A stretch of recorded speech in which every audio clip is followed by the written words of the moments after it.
وبنعزي حنان وبنعزي أنفسنا أيضا، لأن ده ألم وطلة وفكر وتناول في الإعلام هو تفرد بيه الحقيقة يعني.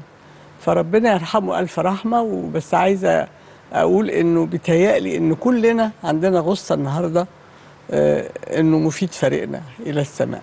الأستاذ مفيد كان حالة طول عمره ومختلف جدا، في كتاباته كان مختلف، في إلقائه كان مختلف، في طريقته، في فكره، في منهجه، حتى في الصحافة وعمن كان يروي عنهم. حضرتك كنت طول عمرك بتشوفيه متميز في إيه يا أستاذة فريدة؟ في كل حاجة، يعني في تناول الخبر، في طرحه، في التوجه للجمهور، في اختيار الضيف، في اختيار الخبر. لأنه مش الواحد لما أي حاجة يقولها كده وخلاص يعني بس إثبات وجود يعني. لا، مفيد كان كل حاجة بيقولها كانت مفيدة. أنت عارفة يعني والله. يعني أنا يعني